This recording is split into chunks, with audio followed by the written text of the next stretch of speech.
Today's video, I'm going to talk about how this very colorful lunch pail sized bag might be one of the coolest bags I've reviewed on the channel. I know it doesn't look like much, or maybe it looks like a lot with its bright colors, but it has lots of unique touches I've been wanting in the bag, and here they are. Welcome back, Pathless Peddlers, and if you're new to the channel, if you're into the non-competitive side of cycling, riding party pace, you found your people, hit that subscribe button. So this bag is the Rackless Rando bag by Rocky Mountain Toast. Quick disclaimer, this bag was sent into the channel to review.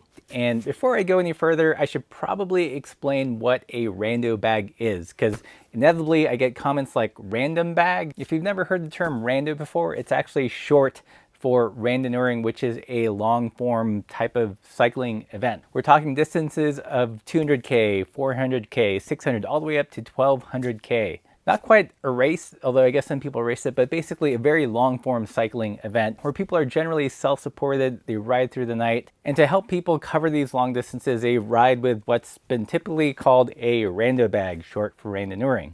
Not everyone that rides these events use these style bags, but it's just been kind of synonymous with that style of riding, and hence the name Rando bag. Most Rando bags look like this one. This is the Ozette from our friends at Swift. It's boxy, lots of capacity, usually it has some kind of map cover. One of its main features is that it's really easy to get into while riding. You can lift the flap up, it faces towards you, and get whatever food or layers that you need. There's also what I like to call a Rando style closure, where this top flap has an elastic piece of cordage, and this secures to the top of your stem, making it really easy to undo while you're riding. You just kind of pull it back and lift it open, or oftentimes I'll just stick my hand under the flap, grab some cookies. One of the downsides of a bag like this is that it does require additional infrastructure.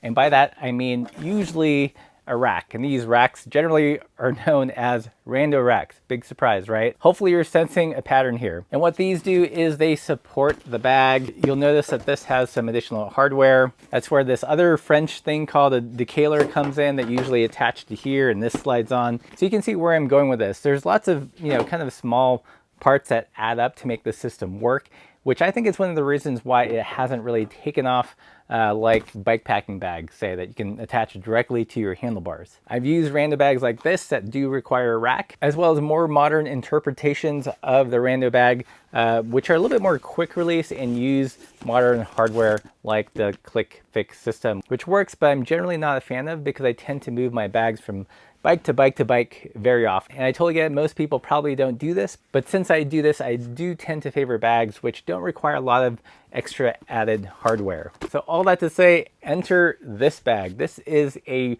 Rackless Rando bag. So it doesn't require any other additional infrastructure. Everything is built in. You got straps here and a stabilizer bungee, but still keeps the basic randonneuring form. So on the boxy side, flap facing the rider, that's really easy to get into. On the inside here, super bright contrasting color, which I love. Really smart use of the fidlock here to hold this part down. So you've got some magical magnet action over here. So to open it, you just kind of pull it up, and to close it, you get it kind of close. It's hard to do backwards. In the ballpark, and it snaps closed just like that. Really satisfying click when it happens. And in the front here, there is a front pocket, and you've got a drawstring closure here to make sure things don't pop out on a bumpy road. So very similar in some ways to the Paloma, at least in terms of its major compartments and everything. Where it differs and where the magic happens is how it attaches to your bike. Looking closely at the back here, you can see there's kind of a lip here that's reinforced, and this wraps around your handlebar with these really fat Velcro straps. And these are pretty secure so far in my experience. It's kind of basic, it goes through this loop here and around your handlebar, and you secure it. And the next part of the system to kind of level the bag off, if you will, and to prevent it from drooping, it uses foam spacers as a standoff. You're provided with 3 of them, which is about roughly, will cover about a 90mm stem. And while I'm not a big fan of the foam spacer system, it does work. It is elegant and simple. It's cheap. It stands the bag off from your head tube and also prevents it from drooping forward. It will rotate as you spin, so it kind of burnishes your head tube. So if you're super anal about that kind of stuff, you want to put some helicopter tape on your head tube. This bag also has some plastic reinforcement here, so it holds its shape really, really well. In terms of dimensions, it's 9 by 6 by 9. So plenty of room to carry gear for a day ride. I love this. It's a great size to carry all the camera gear I need to usually film bike reviews, as well as have some space for tools and what have you. One interesting way this bag differs from other randonneuring style bags is you'll notice it doesn't have that elastic cord for the rando closure, if you will. Instead, the way it stays closed is through Velcro. There's Velcro on the top here, and it connects to the Velcro that lays down on your handlebar. And this works really, really well. It's super effective. It keeps the top perfectly straight. On bags like the Paloma, in order to keep the flap down, you have to play with the tension of this cordage if you have bikes with different stem length. And even at that, it can sometimes flap up a little bit. On the Rackless Rando, because it is using a big fat piece of Velcro, it will always lay flat. No need to adjust the tension of elastic cordage or anything like that. Still super easy to get into while riding. You can really quickly lift it up and grab a snack, or just do the good old reach around and stick your hand inside while you're moving to grab what you need. I know this seems really, really simple, but in use, it's actually pretty brilliant, because with bags that use the elastic closure, they're a little gappy and things can sometimes hop out by accident, but with the Velcro, it really keeps things in the bag. When I first put the bag on, I was a little bit concerned that it would be really bumpy and hop around on the handlebar, but that was totally not the case. It was a super rigid and firm connection. I did a pretty chunky 1,700 foot descent on this bag with double track and some single track. It didn't flinch. I think it was a combination of the really herky Velcro straps here, as well as a stack of foam spacers that kept the bag from bumping up and down. I can't tell you guys how impressed I am with just how stable and secure this bag was on the rough stuff. Another thing I really like about this bag is, even though it's a little bit on the smaller side, I think it works to its advantage, because when I put this on my drop bar bikes, it still gives me that flat hand position I like for climbing. In terms of cons, it's pretty simple with regards to pockets. There's just this kind of front compartment and the main compartment. There's no organization inside.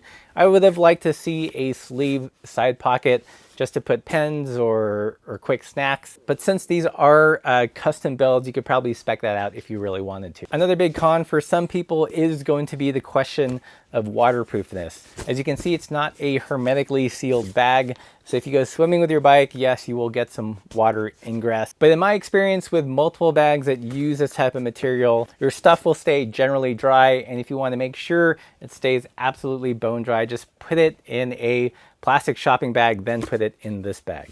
Just common sense, people. Probably the biggest downside or con for most people is going to be the price. This bag retails for $195 right now on their website. While I know that sounds expensive, it's par for course. This Paloma bag by Swift Industries costs about 180 bucks, and you have to buy the Click Fix adapter on top of that. Those that I believe cost about $190. And to make this work on your bike, you have to invest at least another 100 bucks on a Rando rack. And this isn't even the most expensive Rando bag you can buy. There are the Rando bags by Gio Bertude, and those start off at $300 minus the rack. This bag by no means is inexpensive or cheap, but relative to what Rando bags cost, I think what drives up the cost is the complexity of the bag itself. There's a lot of stitching, lots of different materials, stiffeners and fasteners and Velcro. On average, it's a more complex bag to produce, and there's no big mainstream bag makers making Rando bags. They all tend to be cottage industry or smaller size companies. So it's going to cost what it costs. One big upside of the Rackless Rando, however, is for $195, you get the bag and you don't have to buy a Click Fix block. You don't have to spend another 100 bucks on some kind of support system. Just this, and you can move it from your mountain bike to your drop bar bike. So if you're looking for a bag for commuting, for touring, for bike packing, and this is definitely a bag to check out. The Rando bag is one of my favorite forms of a bike bag. I tend not to use them as much, however, because it does require some kind of front rack. But this bag solves that problem, and it's pretty friggin' awesome. So if you're interested in a bag like this, I highly recommend it. Yes, it's expensive, but it's really well executed. Doesn't rattle around. You get that climbing position on the flat part of your drop bars. If you guys have any questions, leave those in the comments below. If you want to learn more about this bag, check out the description. Help support the channel by joining us on Patreon or buying a sticker, patch, or art, all that good stuff. Stickers. I am a sticker salesman. And as always, everybody, keep the supple side down.